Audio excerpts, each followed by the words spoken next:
Today, I'm going to answer the most common questions I got on my recent videos about the RØDECaster video. Would you please do a setup tutorial on connecting the RØDECaster Duo to the RØDECaster video? Well, there isn't a whole lot to it, but I can show you exactly how to do it. Basically, you're going to grab a USB cord and connect the two devices.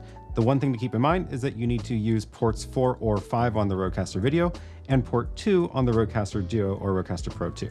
Once those are connected, you can go and configure the audio sources in the RØDECaster video. Add or remove channels, make sure that USB 4 and 5, or whichever one you have it plugged into, is turned on. And then you should see the RØDECaster Duo audio show up in the RØDECaster video. Here, I can see the levels from the RØDECaster Duo coming in on USB 5. Can it pair with the first gen RØDECaster Pro or only the 2? Well, I checked in the manual and it says it can only pair with the RØDECaster 2 and the Duo. Does it have wireless headphone capabilities for AirPods? Not exactly. You can enable Bluetooth on here. So if you go again into the audio channel configuration, you can turn on Bluetooth as an option here.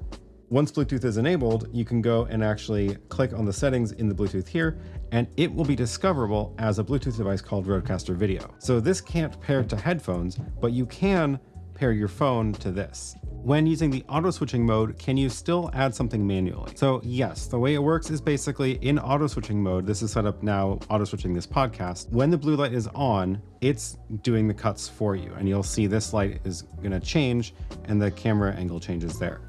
If at any point you wanna take over and change what's on program, you can just press the button.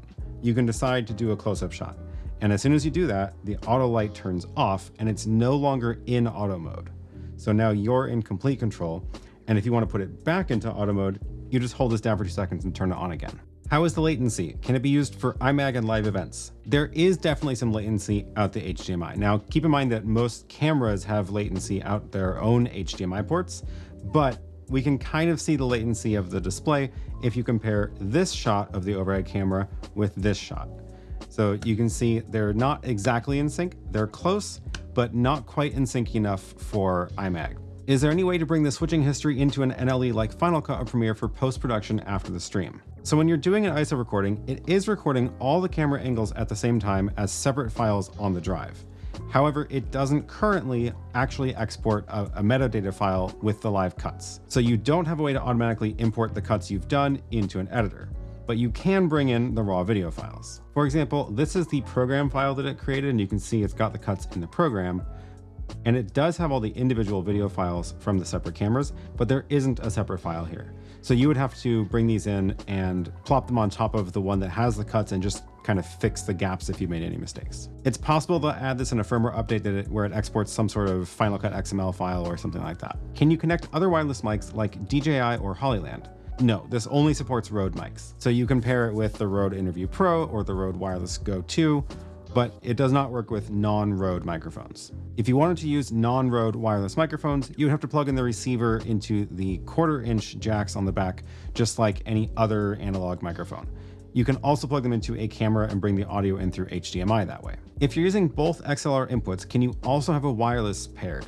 Yes, so unlike on the RØDECaster Duo, this does let you actually have all 4 connected if you want to. On the RØDECaster Duo, you basically have the 2 mic slots, and if you pair a wireless mic, it removes the option for connecting XLR. In the RØDECaster Video, that is not the case. I can here go into the channel setup, and I can add or remove channels, and you can see I can turn on Combo 1, Combo 2, and both wireless channels. And now I have the option for all 4 of these to be brought in. Is chroma and luma keying supported? So chroma keying is supported, both blue and green, but luma keying is not supported. Chroma keying, of course, it makes sense for using a virtual background, and luma keying would be useful for graphics, so maybe they'll add that in the future, but right now it's only chroma keying, and the graphics support are somewhat limited just because of how the keying works right now. What is the output resolution?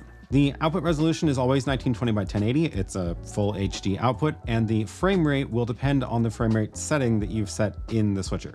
So in the video settings here, you can go and actually choose the frame rate of the system, anything from 23.98 all the way up to 60. And this will also affect the HDMI output frame rate.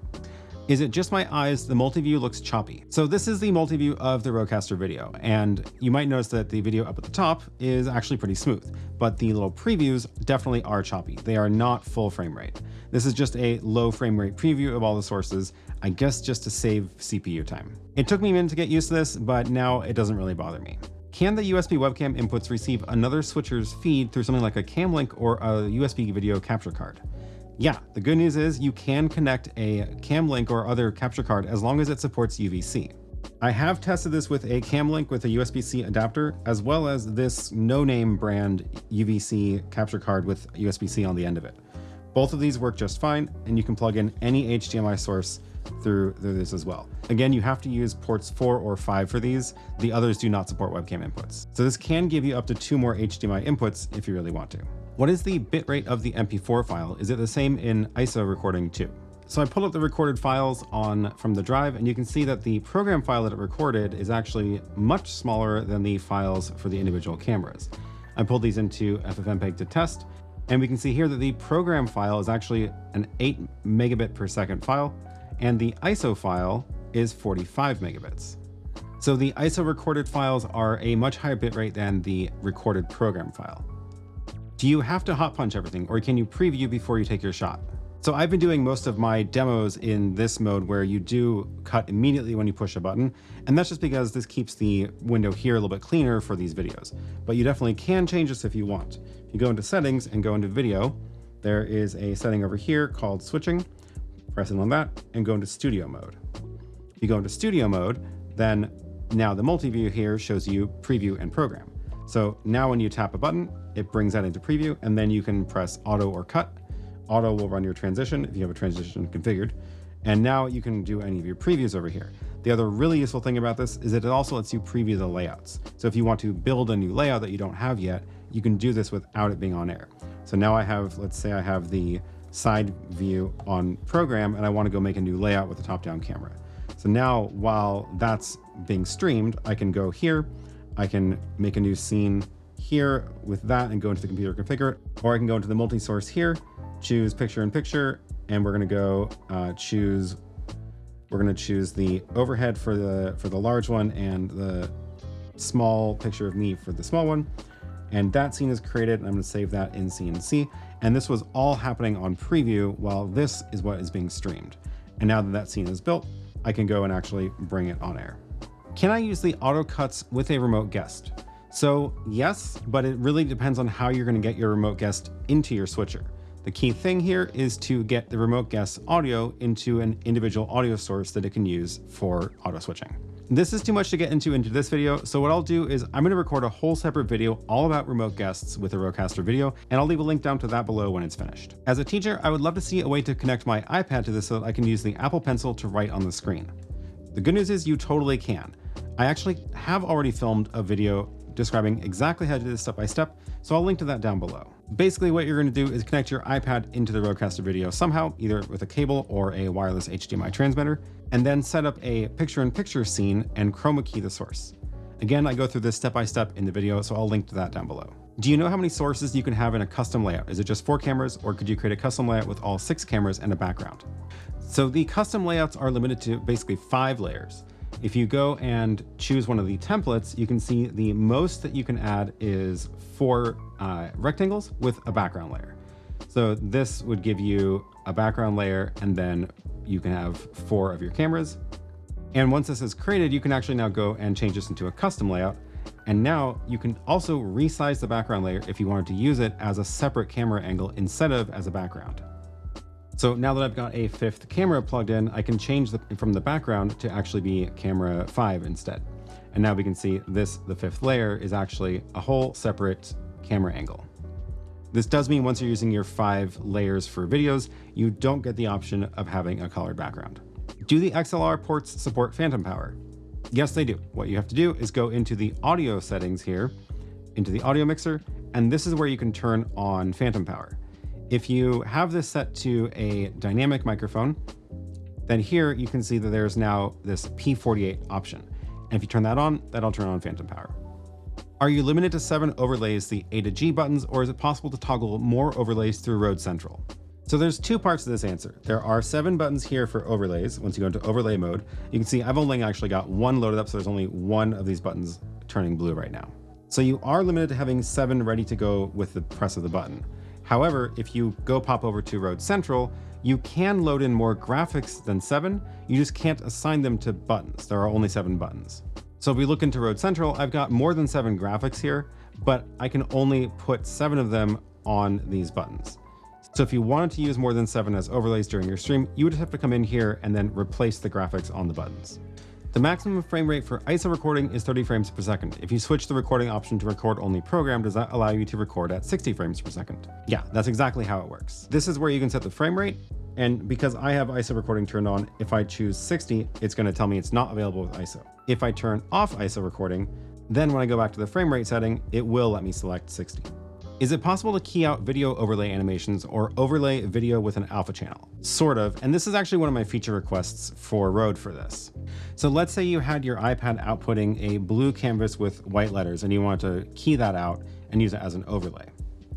Once your iPad is brought into the RØDECaster and you can see your video here, you can now key this out. So I'll tap on input 4, tap on the key button. We're going to choose blue and go. Now that blue became transparent. The problem is that I can't use this as an overlay. I can only use it in picture-in-picture layouts. So if I make a new picture-in-picture layout, multi-source, where I use the background, let's say, is my overhead, and layer B is the iPad. Now you can actually see it's really small, but you can see the hello is overlaid there like it's a graphic. If I go ahead and save this, I can go into the desktop software and modify that to make it full screen. So we'll go into the layout D, we're going to change this into custom, and now I can take the iPad and actually scale this up so that it's full screen. Now that that's scaled up, when I look back at the multi-view here, you can see it is doing it like an overlay. It's just that I have to assign it to a scene. So this is only going to work with scene D, and I can't overlay it on top of any of the other video sources. I have asked Rode if they can make it so that we can use video sources as overlays, and that would solve this problem and make it much more useful. Are the USB ports on the back only for sending to the computer, or is it also for receiving from the computer? Yeah, so the USB ports are bidirectional. If you have a computer plugged into USB 1 or 2, then that will actually do bidirectional audio to and from this. So you can pull the audio from this into your computer apps, and any of your computer applications can also output audio here. And that brings me to a really important feature, which is mix minus. This should be all set up by default, so you usually don't have to think about it. But if you go into the audio output for the USB port that is connected to your computer, you can see that it will by default be set to mix minus, which basically means whatever your computer is sending to the device will not be sent back to the computer, which is exactly what you want for video calls and most things. Great questions. I hope this was helpful. I will leave links down below to other videos I've done about the RØDECaster video as well. And if you have any more questions, join me on Sundays during my weekly live streams to get your questions answered live. And as always, thanks so much for watching, and I'll see you in the next one.